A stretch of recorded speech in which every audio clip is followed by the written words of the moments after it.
Welcome to the deep dive. Today, we're jumping into something really fascinating, the transformation of the Indian Navy. It's quite a story, not just about military hardware, but a journey from colonial roots to becoming a major blue water force, capable of operating way out in the deep ocean. It's tied into strategic thinking, tech challenges, and that whole make in India push. Right, and what's really striking is this contrast. You've got these huge successes building their own aircraft carriers, nuclear submarines, which is, well, but at the same time, they face real persistent challenges, Yeah. especially with their conventional submarines and a pretty significant reliance on foreign tech for some crucial stuff. Okay, yeah, let's unpack that. So where does this all begin? Way back, right? We're talking 1612, the East India Company's marine. It wasn't really a navy then, more like security guards for merchant ships. Exactly. It was purely about commerce, protecting trade after the Battle of Swali. They needed to fend off pirates and, well, other European powers. And you've got to remember the context. It was colonial, so lots of Indian sailors, the Lascars, doing the hard work. But no Indian officers until, what, 1928. That tells you a lot about the power structure back then. Yeah. Then fast forward to World War II. Suddenly, this small fleet just explodes in size, goes from maybe 8 warships to like 20,000 people involved, a huge jump. A massive jump. But that rapid growth, along with some discriminatory practices, created friction, serious friction. And what's fascinating here, I think, is how that boiled over. The Royal Indian Navy Mutiny in 1946. This wasn't small. Over 20,000 sailors, scores of ships involved. It was a huge challenge to British rule. A bellwether event, you could say, That- signaling bigger change is coming. Absolutely. Many argue it really sped up the whole decolonization process, shook the foundations. Okay, so post-independence, this is where it gets really interesting, isn't it? India decides we need to build our own. They become a builder's navy. And the results? We'll look at the INS Vikrant, India's first aircraft carrier designed and built entirely in India.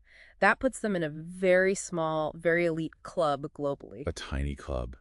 And it doesn't stop there. Think about the Aricon-class submarines. These are nuclear-powered ballistic missile subs, SSBNs, the underwater part of their nuclear triad. Land, air, and sea launch capability for nuclear deterrence. That's P5 nation-level stuff. Exactly. The P5 nations and the UN Security Council. Yes. So these two things, the carrier, the SSBNs, they're not just ships. They signal real strategic independence, technological sovereignty, projecting power on their own terms. And alongside this high tech, you have these elite forces like the Marcos, the Marine Commandos, fearsome reputation. Apparently, militants call them the Dadhiwala Fauj, the bearded army. Speaks volumes about their effectiveness. Intense training. Oh, definitely. Highly effective in all sorts of operations. But this push for self-reliance, it's not. Well, it's not complete. There are still gaps. Right, the missing pieces. You mentioned the conventional submarines. Yeah, the conventional fleet, their underwater combat arm, it's actually depleting. And Project 75I, the plan for new ones, facing major delays, chronic delays. And this links back to the technology dependency. Precisely. That's the missing heartbeat, as some call it, the reliance on imported marine engines that leaves them vulnerable, sanctions, supply chain problems. It affects everything, including building that new fleet. Raises questions about how self-reliant they truly are in some core areas. It's a real challenge. But the push itself, the drive for indigenization, that has big benefits too, doesn't it, domestically? Oh, absolutely. Huge economic benefits. It's not just military. Every rupee spent is estimated to generate like 1.8 rupees back into the Indian economy.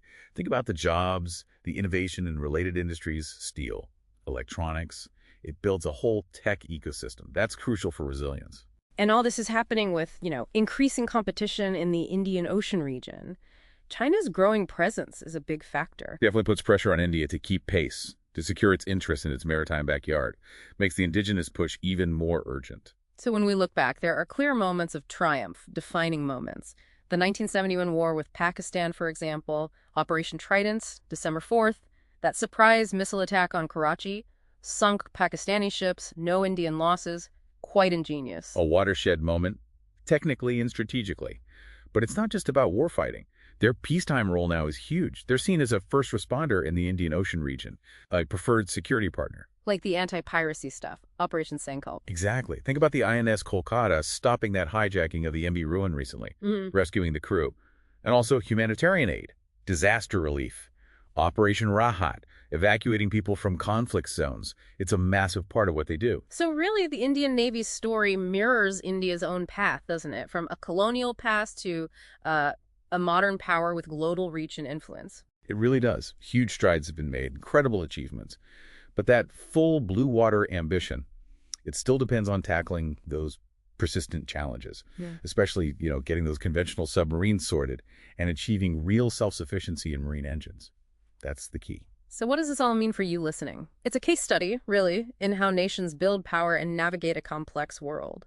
And it leaves us with a thought, maybe a provocative one.